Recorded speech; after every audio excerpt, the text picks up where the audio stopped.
In 1973, a film crossed the boundaries of what the public understood as entertainment. With a suffocating atmosphere and a narrative inspired by a real exorcism case, The Exorcist not only stood out as a cinematic masterpiece, but also marked the beginning of a series of events that seemed to echo far beyond the screen. What was meant to be just an artistic representation of evil ended up being, according to many involved, a trigger for unexplainable occurrences, tragic accidents, and a terror that escaped the control of the script. As the behind-the-scenes details began to emerge, a disturbing question took hold. Was The Exorcist merely a bold fiction, or was something truly dark awakened during its creation? Welcome to another night where mysteries never sleep. I'm Midnight, and this is 7 Nights. Before we begin, I'd like to ask for your help. Like the video, comment, and subscribe to the channel. It's just one click, but it makes a huge difference so YouTube can show the videos to more people, and so I can keep bringing this content to you. I'm counting on you. Let's dive into the video.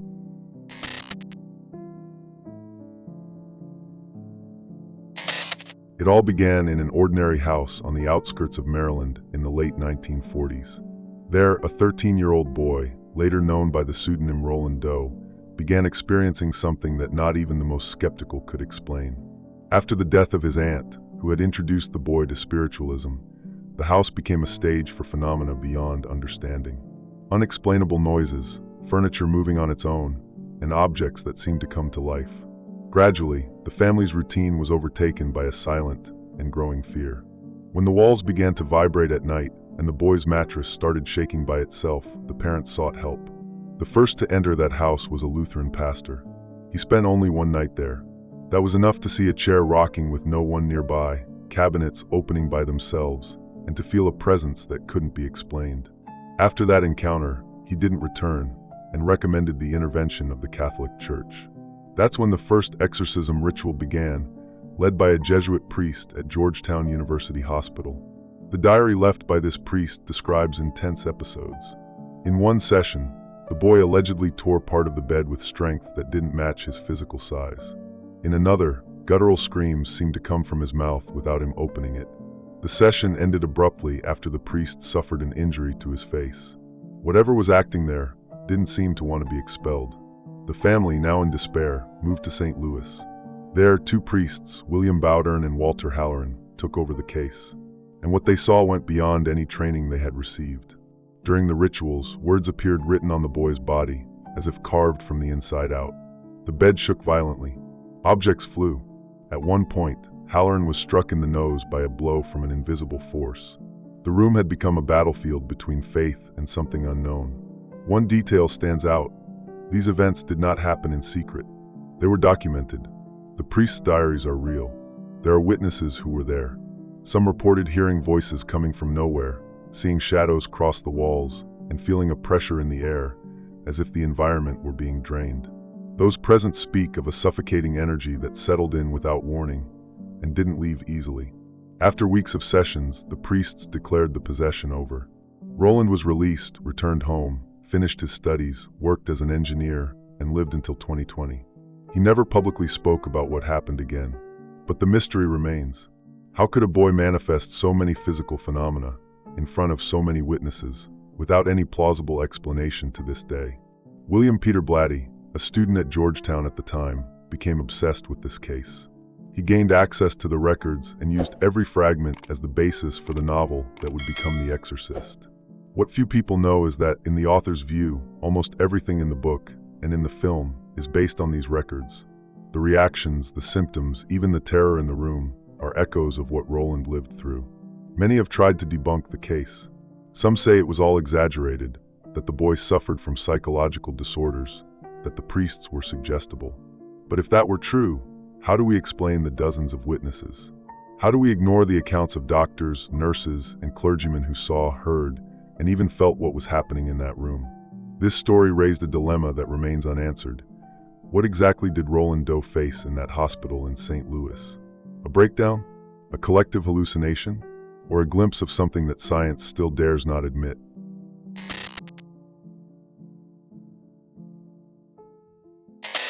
The production of The Exorcist began with promises of a classic horror film, but what emerged behind the scenes was something beyond expectations. The set became the stage for incidents that defy reason. Unexplained fires would break out at night, leaving equipment charred without any apparent cause. Technicians who tried to explain everything as electrical failures couldn't justify the consistent pattern of the affected areas. During one recording, Linda Blair, who played Reagan, had to deal with a malfunction of the levitation mechanism. The rig suddenly dropped violently and hit her. It was supposed to be a technical error, but it left a slight cut on the actress's skull, and she later reported feeling chills when returning to the set. The crew recommended that the spot be avoided until the end of filming.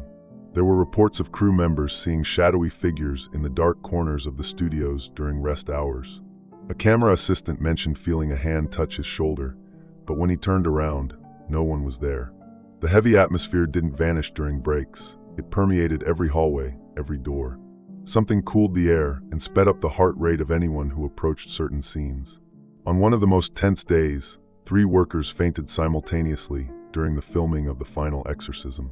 The sound on set was abruptly cut, the medical team sprang into action, and the survivors described a sudden feeling of oppression, a sensation shared in unison.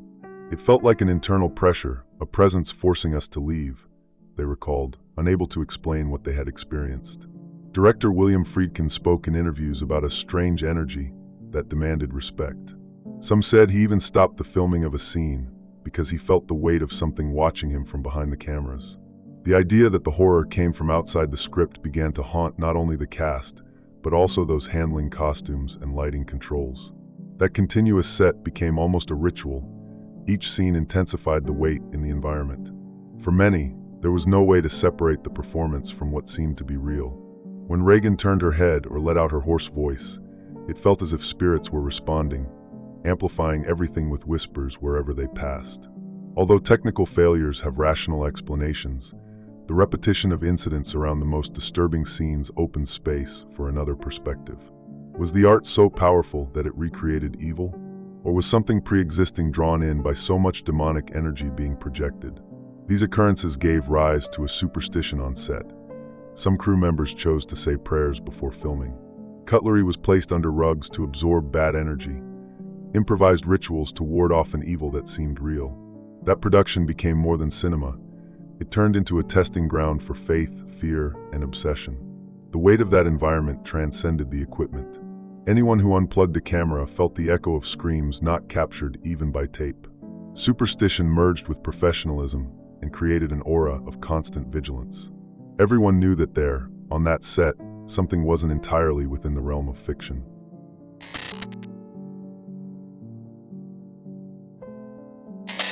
If there's one thing in The Exorcist that leaves a deep mark, even after the eyes have adjusted to the scenes, it's the sound.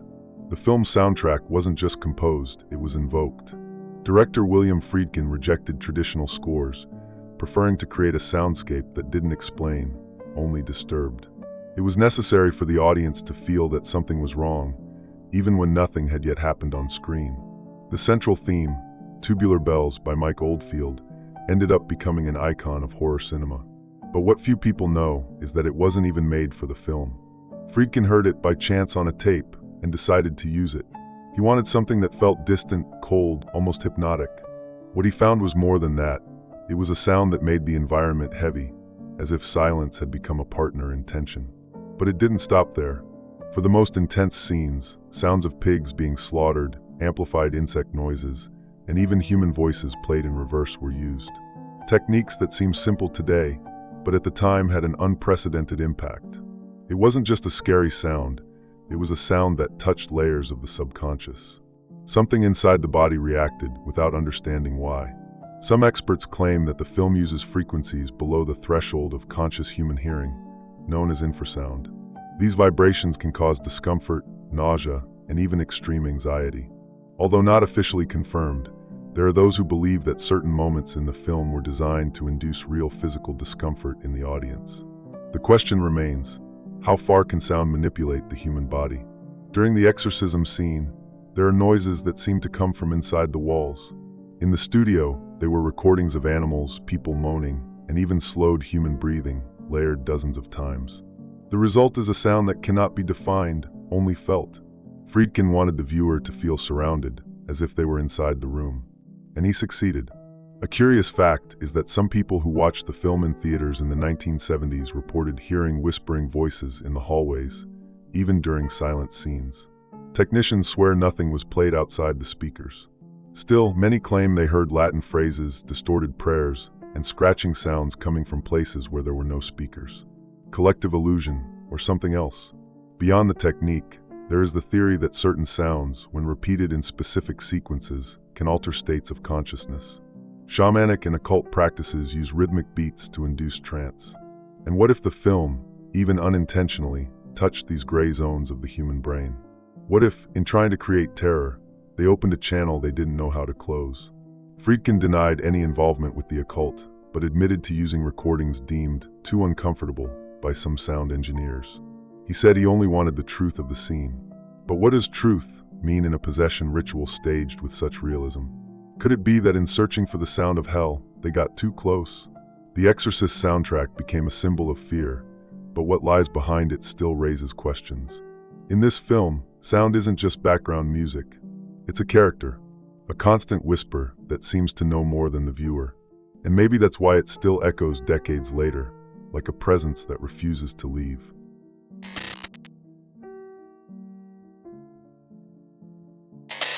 As The Exorcist premiered in 1973, lines wrapped around city blocks. But what happened inside the theater surprised even the most seasoned exhibitors. People fainted, vomited, screamed in panic, and ran out in the middle of the screening. Some couldn't even finish the film. In certain cinemas, ambulances had to be called to assist viewers in distress. This wasn't marketing, it was genuine fear on a collective scale. At the Broadhurst Theater in New York, a woman fainted during the scene where Reagan self-harms. In Los Angeles, a young woman suffered a miscarriage in the theater and reported feeling a pressure in her stomach seconds before the ritual scene began. Some call it psychological suggestion. But how many coincidences need to stack up before they stop seeming like mere chance? The reactions were so intense that many theaters began displaying warnings at the entrance, alerting viewers to the film's content. In some cases, vomit buckets were handed out. Sound technicians and projectionists claimed that even after cleaning the theaters, the space still felt heavy. Audiences reported smelling sulfur, experiencing sudden dizziness, and a strange sensation of being watched. Critics at the time tried to make sense of the phenomenon. It wasn't just fear. There was something visceral, instinctual. The film touched on themes that stirred deep beliefs: religion, corrupted innocence, loss of control over the body. And all of it was shown with suffocating realism. The horror came from within, not from cheap scares. Perhaps that explains why so many people reacted as if they were living what they saw on screen. Some theorists claim that the combination of sound, visuals, and theme tapped into the subconscious in an unprecedented way. The human brain reacts unpredictably when exposed to extreme stimuli, and The Exorcist was designed to push that boundary. The film didn't just tell a story, it plunged the viewer into it without a chance to breathe. There are also reports of people who left the cinema only to feel things at home. A couple in Boston claimed that after watching the film, they began hearing knocks on the walls during the night. A woman in Philadelphia swore she saw Reagan's figure in her mirror. Many of these reports were never confirmed, but they helped maintain the aura of mystery. Was it all psychological effect? Or did something truly follow some people out of the screen? What's known is that the film sparked debates in religious communities. Churches issued warnings. Priests were called to counsel parishioners who claimed to be disturbed after watching it. In some regions, copies of the film were boycotted, accused of containing evil energies that could affect more vulnerable audiences. The line between fiction and spiritual influence had never seemed so thin. In Italy, during a packed screening, a man suffered a heart attack after the possession scene. The incident was reported as an isolated tragedy, but it raised an unsettling question. Could a film affect the human body to that extent? What kind of emotional or energetic charge was being transmitted? To this day, those who experience those sessions speak with a certain reverence, almost fear. It wasn't just a movie. It was an experience that left a mark, unsettled people, and in some cases, left invisible scars. No one left The Exorcist the same way they entered. Was the fear those people felt born from what they saw, or from something that manifested while they watched?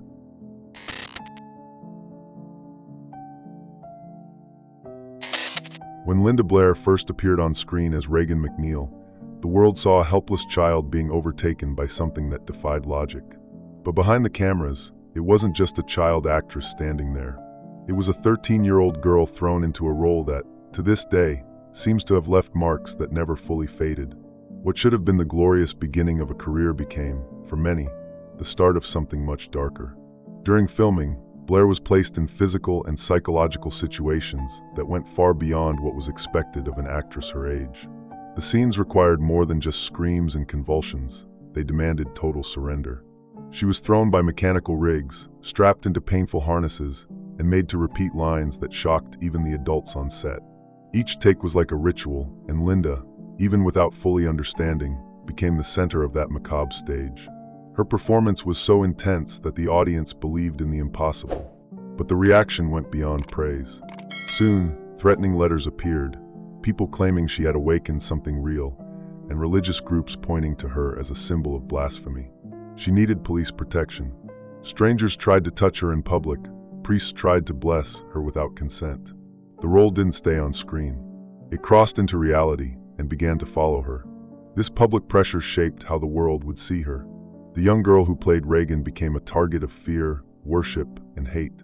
Instead of recognition, she received judgment. Instead of affection, suspicion. All because she did her job too well. But how does a teenager deal with that kind of burden? How do you go on when so many believe that, even for a moment, you were the face of evil? The film opened doors for her, but it also built a maze from which it was hard to escape. She tried new roles, other stories, other paths. But people's eyes still searched for Regan. They still expected her head to spin or her voice to change at any moment. The shadow of that role was too long. And in a way, it suffocated any attempt to start over. It wasn't just psychological. During one of the most intense scenes, the rig that held her to the bed malfunctioned, causing a back injury that would haunt her for years.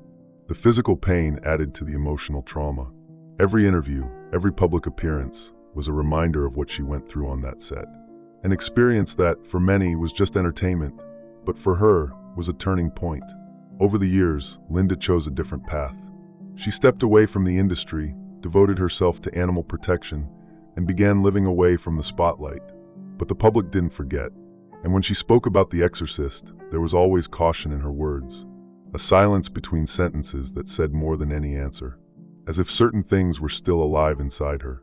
Some say all of this was simply the burden of early fame. Others believe she touched something that shouldn't have been touched. The fact is, her life changed forever. And not because of glory, but because of the invisible impact that role left. As if the door she helped open in cinema let something slip through, something that could never truly be locked again. Linda herself has admitted she would never reprise that role. Not because she can't, but because she shouldn't. She knows what she went through, and perhaps she felt what few can ever understand. After all, what really happened to the girl who looked into the abyss and spoke the words no one else dared to say?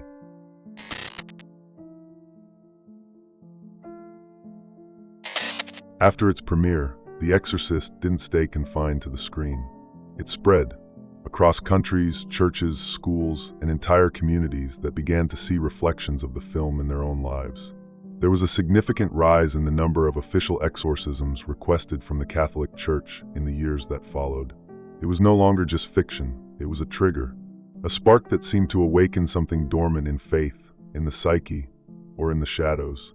The Vatican, local dioceses, independent priests, all reported the same thing: desperate pleas for spiritual help. Many claimed they were possessed. Others said they were being followed by an invisible presence since watching the film. In various countries, religious groups emerged that considered The Exorcist a dangerous work, capable of influencing minds and opening symbolic portals. Had cinema stopped entertaining and started invoking? It didn't take long for cults inspired by the film to appear in suburban areas of major cities. Young people obsessed with the supernatural would repeat lines from the film in homemade rituals, many of which ended in psychological breakdowns. The line between character and entity became too blurred.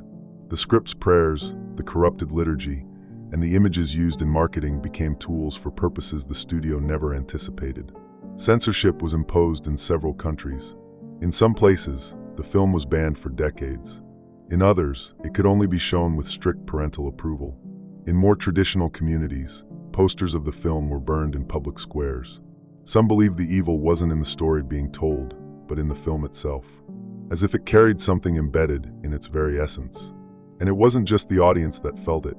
For years, actors and crew reported recurring nightmares, sudden illnesses, feelings of oppression, and abnormal events even after filming ended. It was as if something had been planted there, in the subconscious of everyone involved. A kind of persistent shadow, a remnant of what was invoked or represented. The impact was so deep that some churches began using clips from the film in spiritual counseling sessions. Not as entertainment, but as a warning. The movie began to be cited in sermons, theology classes, and even internal church documents. The Exorcist became a real reference in discussions about evil, its manifestations, and the risks of treating it as mere fiction. Over time, horror cinema changed. Films began exploring fear more seriously, as if the line drawn by The Exorcist had elevated the genre to a new level. More psychological, more symbolic, closer to the fear rooted in the human soul. But along with that evolution came the realization that certain limits, once crossed, cannot be ignored. Even today, when one talks about demonic possession, it's impossible not to recall the image of Regan in bed, her face distorted, her voice inhuman. That became the definitive icon of evil in cinema. But the most frightening part is knowing that image was born from something real. From documents, from testimonies, from a case that still divides experts between skepticism and fear. And when we look at the impact The Exorcist had, not just on the audience, but on global culture and spirituality, the line between fiction and reality begins to blur. Did the film merely tell a story, or did it help write a new chapter in the history of fear itself? What began as an adaptation of an obscure exorcism case turned into a cultural phenomenon that crossed borders and decades. The Exorcist didn't just leave its mark on cinema. It touched deep nerves in spirituality, psychology, and collective fear. Its behind-the-scenes still fuel theories. Its effects continue to reverberate in the lives of those involved, and in the minds of those who only watched. With every revisit to the film, a new layer of discomfort seems to reveal itself. This isn't just a story about possession. It's about what happens when cinema dares to disturb what many would rather leave untouched. When art and faith collide in a blind spot of reality. This story is just one piece, and one day, maybe you'll see the whole puzzle. If this made you think too, subscribe and like the video. It helps the channel grow. Don't forget to share it, because more voices mean more discoveries.